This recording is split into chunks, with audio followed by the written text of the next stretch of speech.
O jornalismo da região com responsabilidade e credibilidade. Você ouve aqui, na Antena 8 FM. Jornal da 8. Estamos de volta aqui na Antena 8 FM, são 9 horas e 2 minutos e eu vou conversar agora com...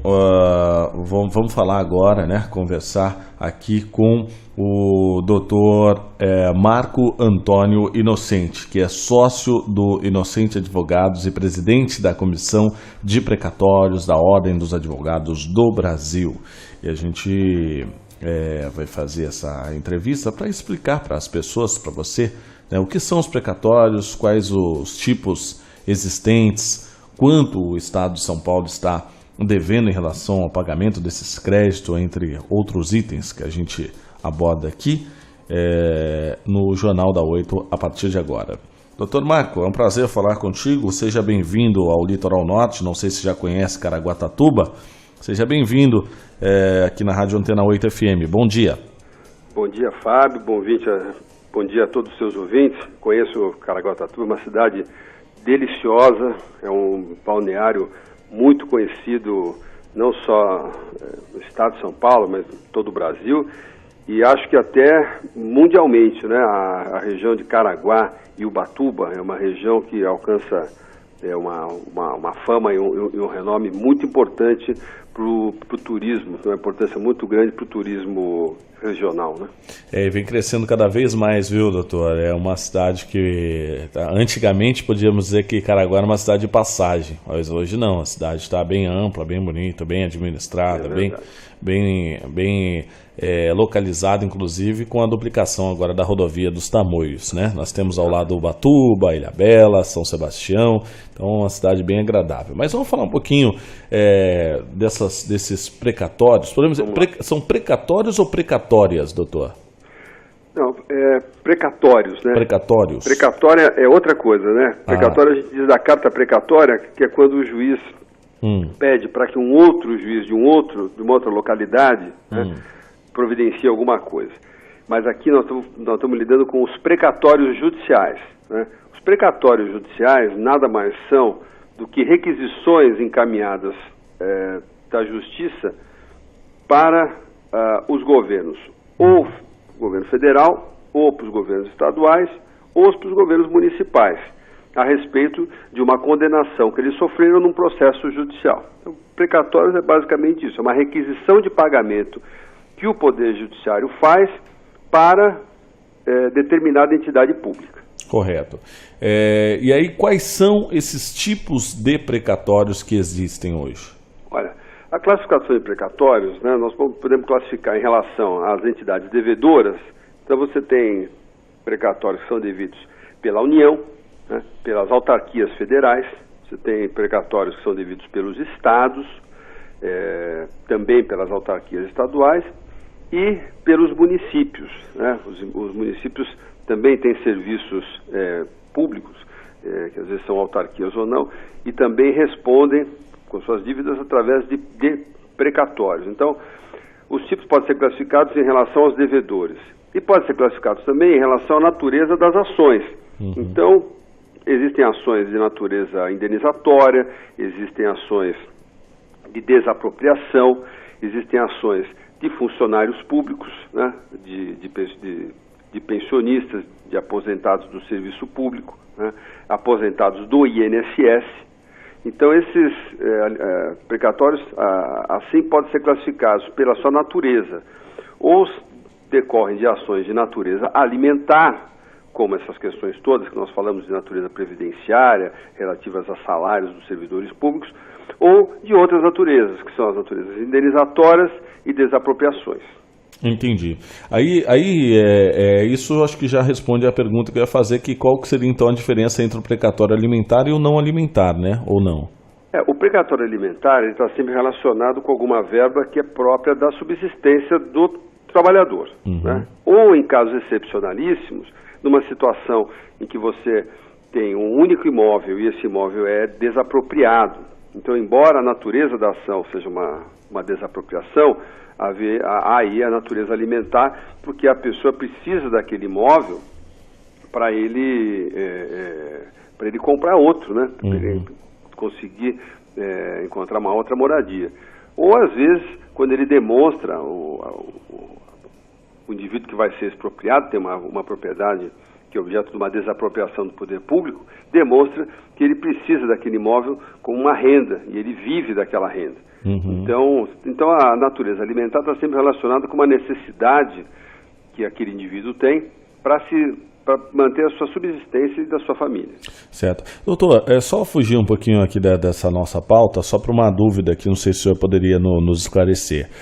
Eu já ouvi, alguns ouvintes até já mandaram aqui para a rádio também, a situação de buracos em vias, né, em vias públicas, que danificam os veículos e tudo mais. Eu já ouvi uma história de, não sei se é só uma história, mas se é real, de uma pessoa que entrou na justiça para o conserto, pedindo indenização à prefeitura, eu acho que na época que eu vi a matéria era até de São Paulo, pedindo reembolso dos danos que ocorreram no seu veículo devido aos buracos da via pública. E depois parece que isso ficou em precatório e a pessoa recebe isso. Existe isso? O senhor teve conhecimento de uma situação como esse? Da mesma história também que eu já ouvi, indo para esse mesmo lado do poder público, e já é algo um pouco mais comum, talvez, né, de árvores que caem sobre veículos. Isso aconteceu recentemente aqui em São José dos Campos, né, cidade vizinha.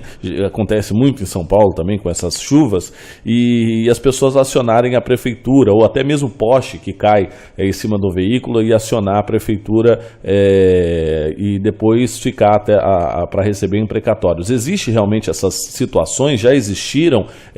O que o senhor tem alguma coisa para falar referente a isso? Olha, essas questões todas decorrem de situações em que o indivíduo reclama uma indenização contra o poder público em face de algum dano que ele sofreu, né, e que esteja relacionado com a negligência de algum serviço público. Então, todos esses casos que você mencionou, um buraco na rua ou na estrada que cause um prejuízo, ou um acidente, ou algum prejuízo para o proprietário do veículo ou para o condutor, situações como uma queda de árvore, uma queda de um poste pode acarretar, sim, e outros problemas que decorrem normalmente relacionados à negligência da fiscalização do serviço prestado pela prefeitura, né? Essas causas normalmente, né, evidentemente com algumas exceções, mas normalmente elas são de pequena monta, não representam um valor muito significativo. Quando essas condenações do poder público não são muito significativas, são consideradas como de pequeno valor, e isso nós consideramos aqui no estado de São Paulo algo aproximadamente em torno de R$20 mil, essas causas, após vencidas, elas não ensejam a expedição de um precatório. Elas são pagas com o que a gente chama de RPV, é uma requisição de pequeno valor, onde o poder público, o poder judiciário expede essa requisição para a entidade devedora, e ao invés de ser expedido um precatório, ou seja, ao invés da pessoa ficar numa fila, ela recebe esse pagamento em até 90 dias. Então isso é uma exceção à regra geral das condenações da fazenda serem por via de precatórios. Então, quando você tem um valor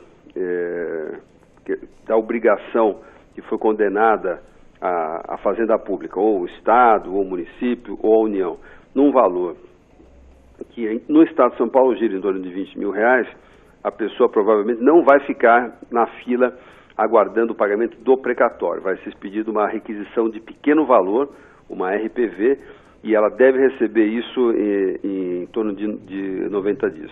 No Estado de São Paulo, as requisições de pequeno valor estão sendo cumpridas, às vezes com algum atraso, mas elas não estão, o Estado de São Paulo não está inadimplente com as obrigações de pequeno valor. Então, assim que recebe as requisições, o Estado de São Paulo programa os pagamentos e normalmente consegue honrar isso dentro do prazo de 90 dias. Correto. Então acaba não entrando então para o precatório, né?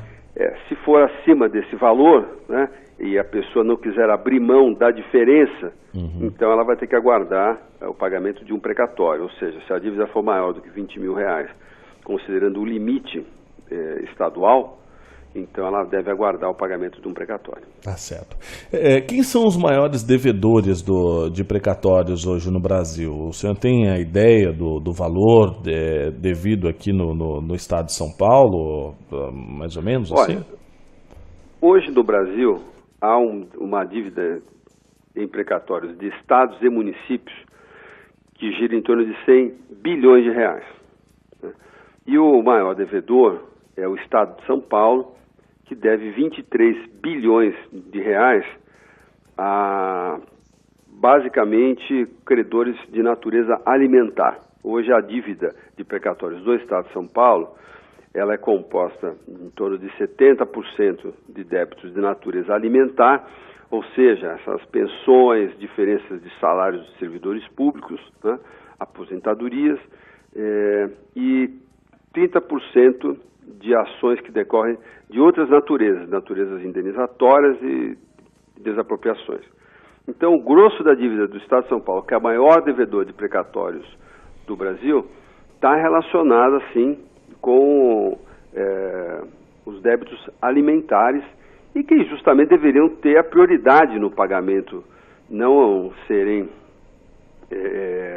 o seu pagamento postergado. Né? Essa é a situação atual. O segundo maior devedor de precatórios é a Prefeitura de São Paulo. Então, o município de São Paulo deve hoje aproximadamente 18 bilhões de reais e é o segundo maior devedor de precatórios do Brasil. Correto. Agora, doutor, por que fica então essa impressão de que esse dinheiro dos precatórios não é pago ou de que as pessoas demoram a ter acesso a esse recurso? Quem determina e em que situações aí ocorre o pagamento dos precatórios? Olha, essa situação dos precatórios ocorre apenas por uma razão, né? Pelo descumprimento da Constituição Federal. Historicamente, os estados, os municípios e até um bom tempo atrás a União, né, atrasava consistentemente o pagamento desses precatórios, dessas dívidas judiciais. Uhum. Esse atraso, essa falta de cumprimento foi sendo impactada ao longo do tempo e os valores foram se acumulando. E algumas medidas, algumas alterações constitucionais foram introduzidas para solucionar esse problema, mas elas nunca conseguiram demover o poder público, ou os administradores públicos, né, da intenção de postergar indefinidamente esses pagamentos.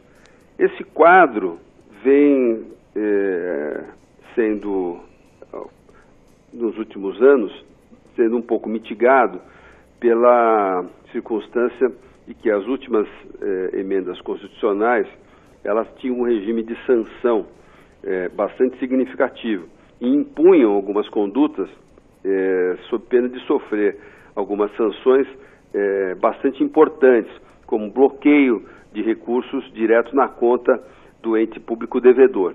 Então, esse regime de sanção, aproximadamente aí alguns anos, mais ou menos uns 10 anos para cá, vem atuando no sentido de cada vez menos permitir que os estados e os municípios descumpram essas ordens. O problema, Fábio, é que esse volume de precatórios chegou num montante muito elevado, uhum, né? E não é possível exigir o pagamento de uma única vez. Então, hoje vigora uma regra: quem tem um estoque significativo de débitos judiciais está sujeito a um regime que é um benefício para os governos estaduais e municipais, que é o denominado regime especial. Esse regime especial de pagamento, ele consiste na possibilidade da entidade pública fazer pagamentos mensais, né, em valor correspondente a um percentual da receita corrente líquida dos estados e municípios, para que o Tribunal de Justiça, no caso aqui de São Paulo, efetue o pagamento dos precatórios segundo a ordem cronológica. Correto. Então é mais ou menos esse quadro que nós temos hoje. Uhum. Nós estamos conversando ao vivo aqui na Rádio Antena 8 às 9 horas e 17 minutos dessa sexta-feira para falar sobre os precatórios, né? Quais os tipos existentes, quanto né, o Estado de São Paulo está devendo aí em relação ao pagamento desses créditos, entre outros itens que nós estamos abordando aqui. E o sócio do Inocente Advogados e presidente da Comissão de Precatórios da Ordem dos Advogados do Brasil, Marco Antônio Inocente, está falando com a gente nessa entrevista e tirando aí as nossas dúvidas. Doutor Marco, para aqueles que já morreram e tinham precatórios aí a receber, os herdeiros, eles podem ficar com esses recursos? Qual que é a regra geral desses casos? Ou a pessoa faleceu, acabou, o processo morre também? Olha, Fábio, nós estamos considerando aqui uma situação bastante esdrúxula, porque hoje, em relação ao Estado de São Paulo, os precatórios que vêm sendo pagos foram requisitados no ano de 2000, 2001. Nós estamos em 2018, portanto aí houve um atraso de quase 18 anos, né, da requisição do pagamento. Então um processo desse deve ter começado pelo menos 5 anos antes ou 10 anos antes da requisição. Então nós estamos falando de um processo que começou certamente na década de 90 do século passado. Então, uma grande quantidade de pessoas, se não praticamente todos os credores de precatório do Estado de São Paulo hoje, são pessoas já com uma idade bastante avançada. E é evidente, natural, né, que essas pessoas acabem falecendo no curso do processo ou aguardando na fila de pagamento.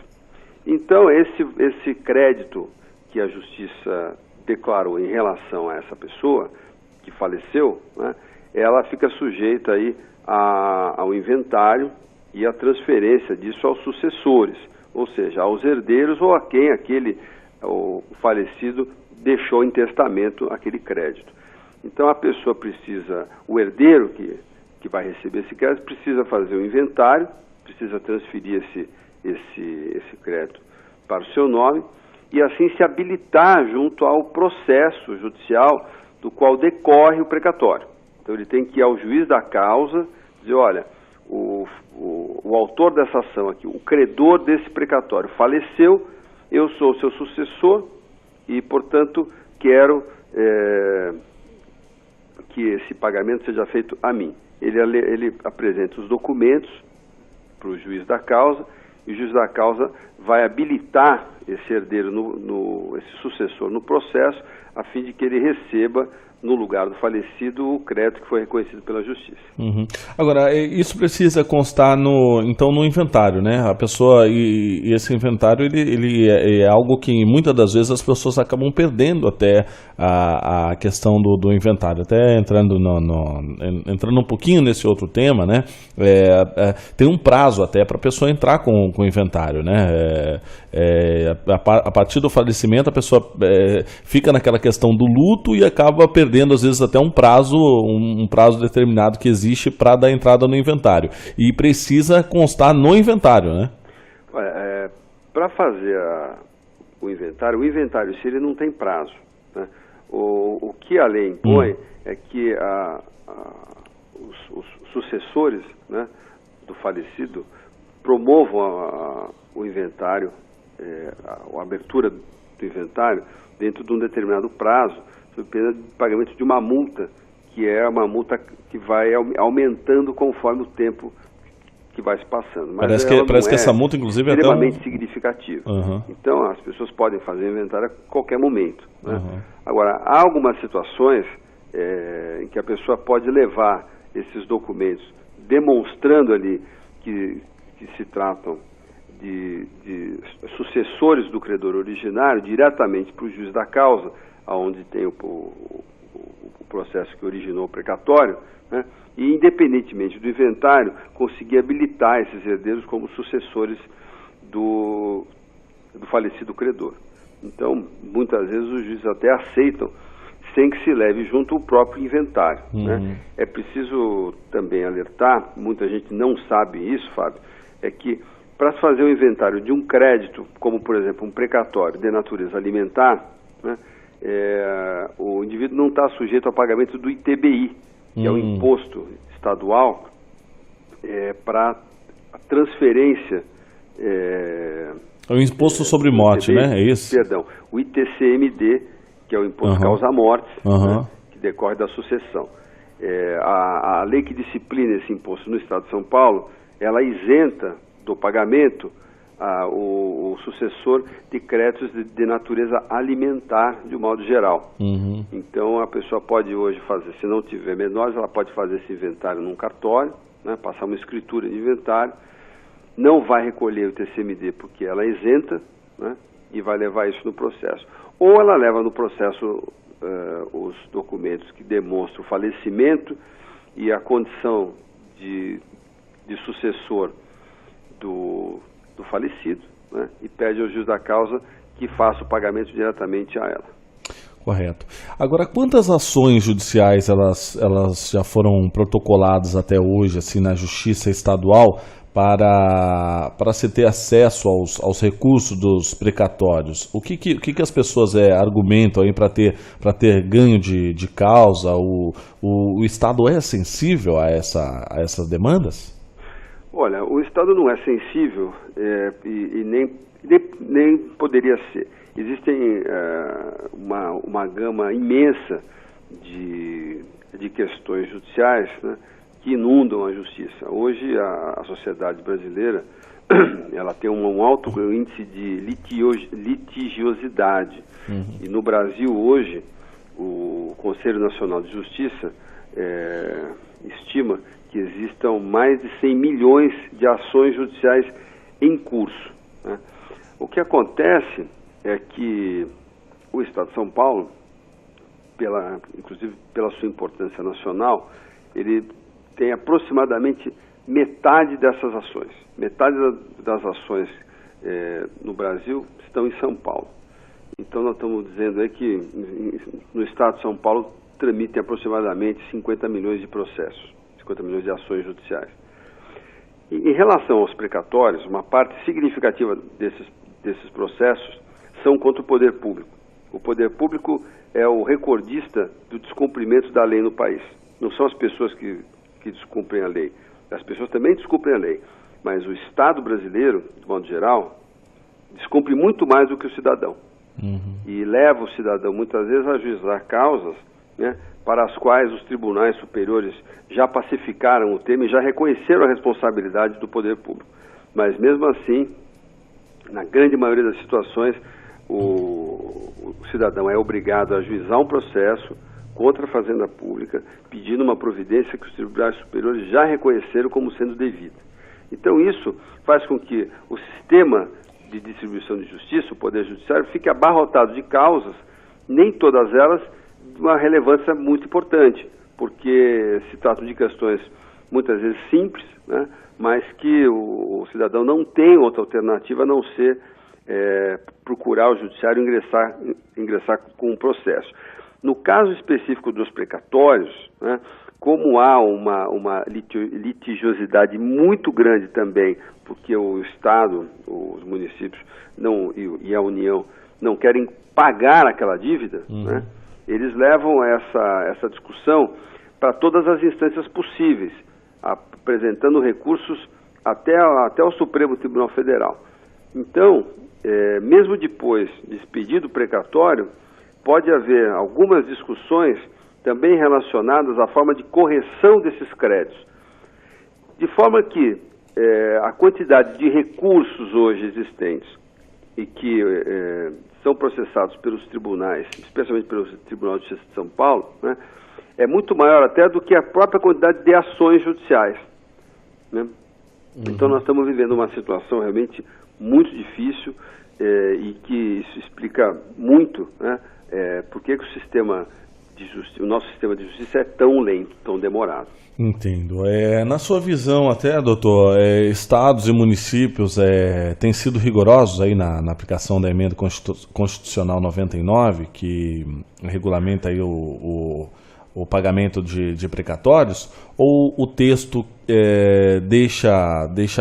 tem deixado mensagens para que o Estado municípios, né, tendem a ficar com os recursos por mais tempo, sem pagar os devedores. Que manobras o senhor percebe aí nesse sentido, se é que a gente pode dizer manobras? Olha, eu participei da elaboração das duas últimas emendas constitucionais que tratam de precatórios, a emenda 94 e a emenda 99.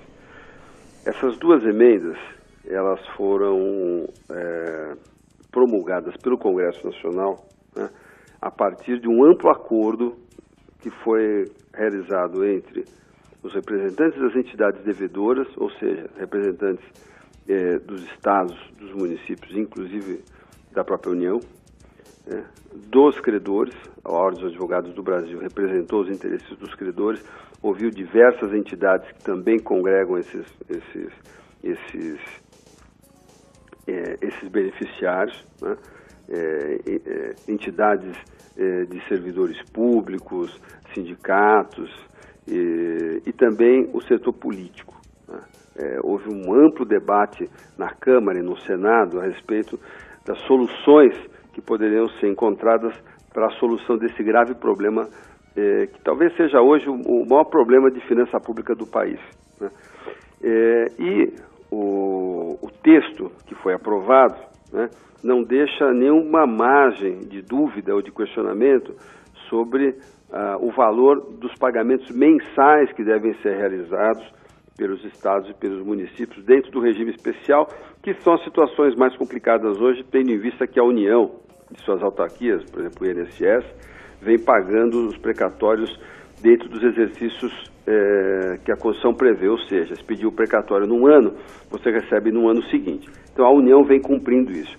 Quem não cumpre isso são os estados e municípios. Então foi criada uma regra para que esses estados e municípios que têm uma dívida elevada em precatórios façam pagamentos mensais ao Tribunal de Justiça, disponibilizem os recursos ao Tribunal de Justiça, segundo um critério muito claro que está definido no artigo 101 do Ato das Disposições Constitucionais Transitórias, né, e que foi alterado recentemente, agora em dezembro de 2017, pela emenda 99, para deixar ainda mais claro, né, do que estava, de forma que não há nenhuma dúvida sobre o valor que cada entidade deve pagar.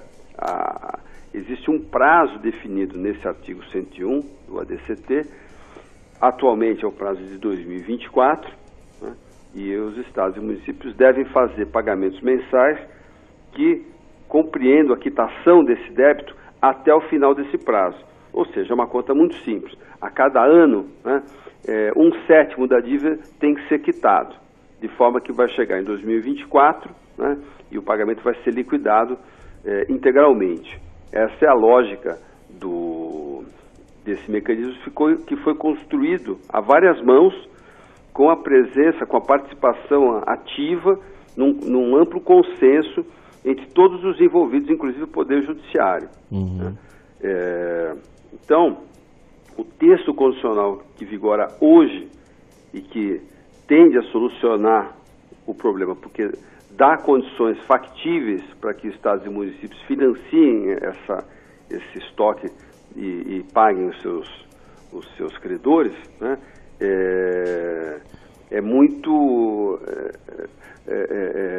Ele contém uma série de vantagens, né, para as entidades públicas, né, que elas jamais puderam contar. Então, a utilização, por exemplo, de depósitos judiciais que estão à disposição do Tribunal de Justiça, né, como uma forma de financiamento pelas entidades públicas.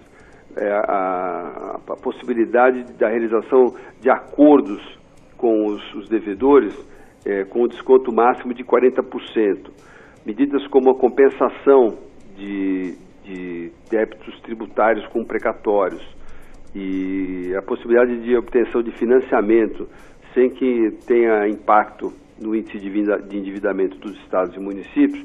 Todas essas são medidas muito significativas, né, e que elas foi o consenso que se criou em torno da elaboração dessas duas emendas, né, é de que isso resolveria o problema mesmo das entidades públicas, como o Estado de São Paulo, a Prefeitura de São Paulo, que são as mais endividadas. Estamos conversando com o Dr. Marco Antônio Inocente, que é sócio do Inocente Advogados e presidente da Comissão de Precatórios da Ordem dos Advogados do Brasil, ao vivo aqui no Jornal da 8, às 9 horas e 32 minutos. Agora, doutor Marco, fica uma questão, até as pessoas brincam bastante, eu já ouvi muito isso, em dizer assim, não mexe com isso aí não, isso aí vai ficar em precatório, você não vai receber nunca, né? Existe muito essa questão ainda e até que ponto isso é verdade ou é só um mito, né? É só uma brincadeira ou tem um fundo de verdade, ou isso nesses tempos de hoje tem se tornado diferente? Olha, infelizmente, essa é uma realidade que agora enfrentada de uma forma um pouco mais séria, né? Ela tende a ser resolvida a partir de 2024. Então eu quero dizer com isso que essas duas emendas constitucionais, a emenda 94 e a emenda 99, criaram condições para a solução de um problema que se arrasta por muitas décadas. Como eu disse há pouco, o Estado de São Paulo hoje paga precatórios do ano de 2000. Então, estamos em 2018. Então, há um atraso de 18 anos. Agora, esse atraso de 18 anos, ele não vai se manter, ele vai caindo até 2000. A ideia é que ele vai caindo até 2024, se o Estado de São Paulo honrar com os compromissos que decorrem da Constituição e que ele assumiu a participar da elaboração dessas normas constitucionais. Agora, doutor, então, o governo tem condição de pagar esses precatórios? Não teria, até por essa condição que a gente vê hoje, que a máquina pública diz sempre que não tem dinheiro, né? Tem condição de fazer esse pagamento? Há possibilidade de pagar sem quebrar a máquina, sem prejudicar? O poder público nunca tem dinheiro para nada. Né? Eu nunca vi o Brasil, e na época que o Brasil tinha alguma condição um pouco melhor, esse problema dos precatórios acabou sendo piorado ao invés de melhorado, né?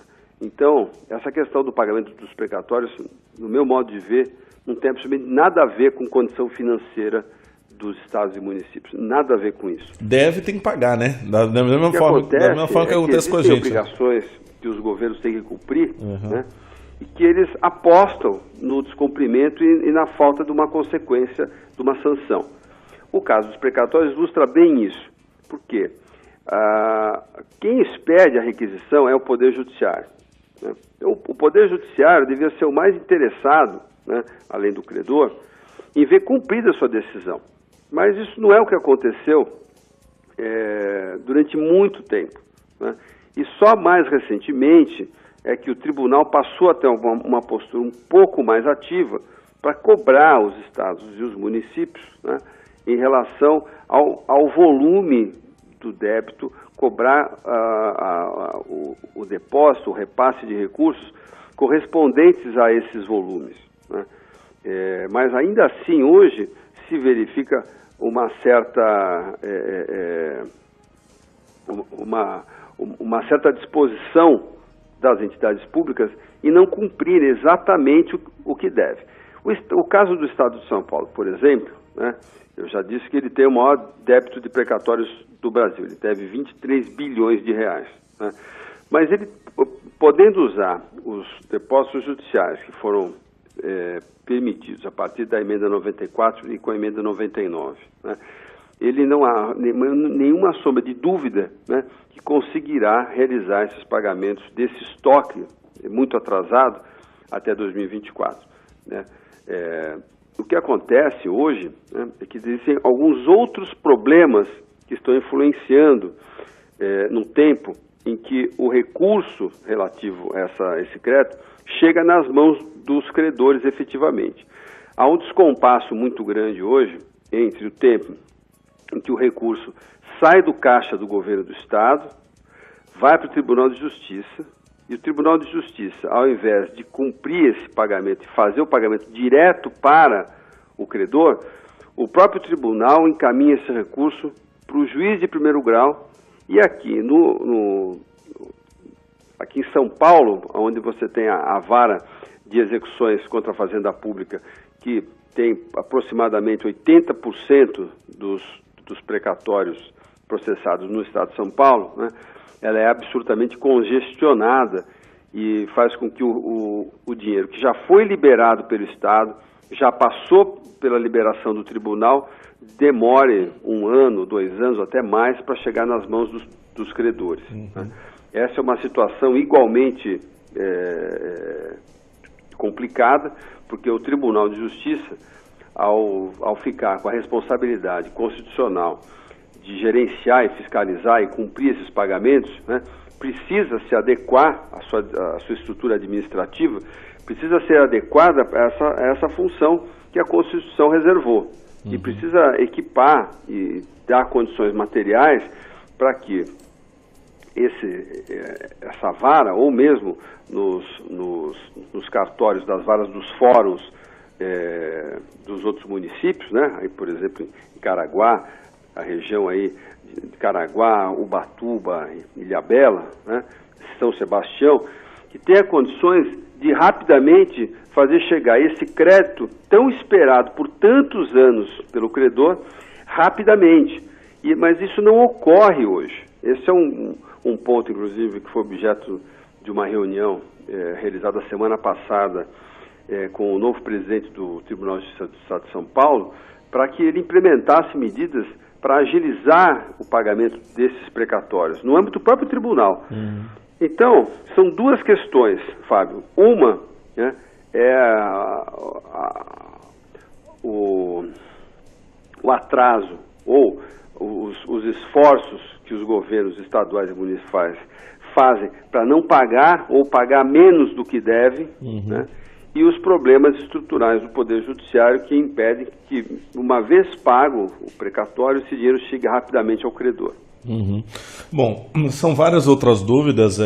Quero até agradecer aqui os ouvintes também que estão participando. A Letícia do Perequemirim dizendo que até ela pergunta se o governo tem um fundo de fora do orçamento, né, ou no orçamento mesmo do município, que ela diz aqui, reservado para pagar esses precatórios, tanto o governo do estado quanto os municípios, ou se isso já fica dentro do planejamento, porque muda o governo e sempre o que entra diz que não tem recursos para isso, né?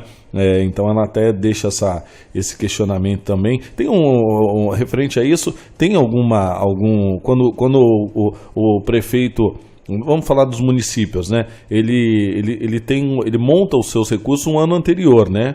Faz o planejamento um ano antes. E dentro desse planejamento tem uma destinação já de verbas para pagamento de precatórios ou não? Então, isso é a lei orçamentária, né? A lei orçamentária estadual, municipal e federal, né? Ela prevê o pagamento dos débitos judiciais que deverão ocorrer no ano seguinte. Né? Agora, normalmente o que se verifica, né, é que esses recursos estão aquém daquele necessário ao pagamento. Né? O Estado de São Paulo mesmo, no ano passado, aprovou a lei orçamentária que vai ser executada agora nesse ano de 2018, né, com um valor de 2,2 bilhões de reais para o pagamento de precatório. Essa quantia é absolutamente insuficiente para zerar o estoque do Estado até 2024. Né? Agora, o Estado diz, não, mas eu estou pondo só esse valor, mas eu tenho outros recursos que eu vou colocar para pagamento de precatórios que vai dar para fechar essa conta até 2024. Mas nós não podemos esperar até 2024 para ver se ele cumpriu o prazo de 2024. É preciso que em 2018 essa dívida tenha caído em 1/7, porque nós estamos falando de 2024, são 7 anos a partir de 2018. Então, cada ano, essa dívida tem que cair 1/7. Então, se no final de 2018 você não tiver essa dívida reduzida em 1/7, né, o que o Tribunal de Justiça de São Paulo deve fazer? Deve fazer o sequestro dos recursos necessários para cobrir a diferença disso que não foi pago. Com Correto. Eu quero agradecer aqui o Lucas também do Barranco Alto, tá mandando mensagem dizendo que o tema é muito importante debater esse tema. O Tadeu Gaspar também está mandando mensagem, parabenizando o doutor por entrar ao vivo hoje com a gente, falando aqui sobre esse tema que é bastante relevante. Ele disse que o pai faleceu e também tinha precatórios e ele ficou atento aí a ouvir essas questões, ele vai procurar saber. Então, agradeço aí, ele está agradecendo muito ao doutor. Agradeço. O Alexandre também ouvindo a gente, está ouvindo a gente no centro da cidade, está ouvindo pela internet hoje e está mandando um abraço dizendo que achou importante o tema. Agradecer a Elizabeth também que está ouvindo a gente aqui no bairro do Morro do Algodão, está mandando um abraço dizendo que está muito feliz em ouvir, dizendo que a mãe também tem problemas com precatórios na cidade de São Paulo e já é um recurso que caminha há muito tempo. A Elisângela também está mandando um abraço, enfim, tem diversos ouvintes se manifestando aqui pelo 99640-4287, que é o nosso WhatsApp, 99640-4287. Se quiser mandar perguntas, algumas dúvidas, a gente depois encaminha lá para a assessoria de comunicação do escritório do Dr. Marco Antônio Inocente, que é sócio do Inocente Advogados e presidente da Comissão de Precatórios da Ordem dos Advogados do Brasil. Doutor, quero agradecer demais sua participação aqui.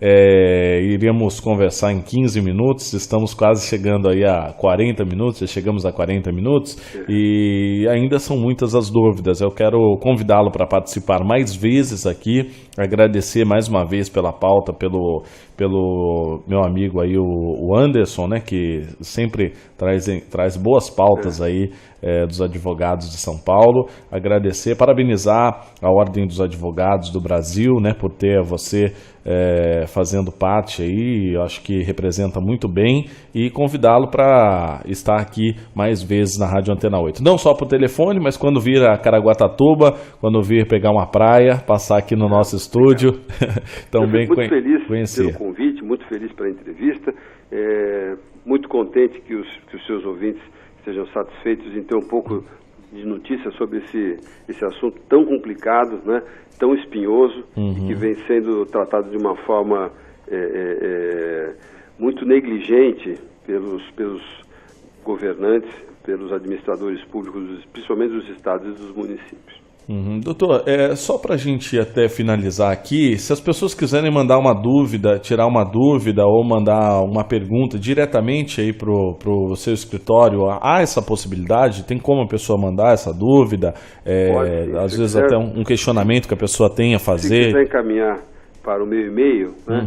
O e-mail é marco.inocente, com 2 N's e I, e no final, né? @inocente.com.br. Tá, ok. Algum telefone ou não? Não tem o tem telefone do escritório, o DDD é 11, né? 3291-3355. Mais uma vez, 11? Código 11, né? São Paulo? É 11 3291 3355. Quem quiser tirar alguma dúvida diretamente com o escritório, entre em contato aí neste telefone. Doutor, mais uma vez, muito obrigado. Tenha um excelente fim de semana e aguardo o senhor mais vezes aqui na nossa programação. Eu que agradeço, Fábio. Um grande abraço para você e um abraço para os seus ouvintes. Vamos para o intervalo, a gente volta já.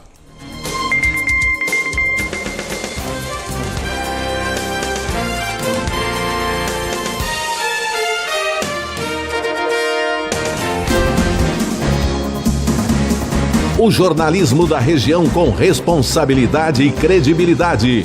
Você ouve aqui na Antena 8 FM. Jornal da 8.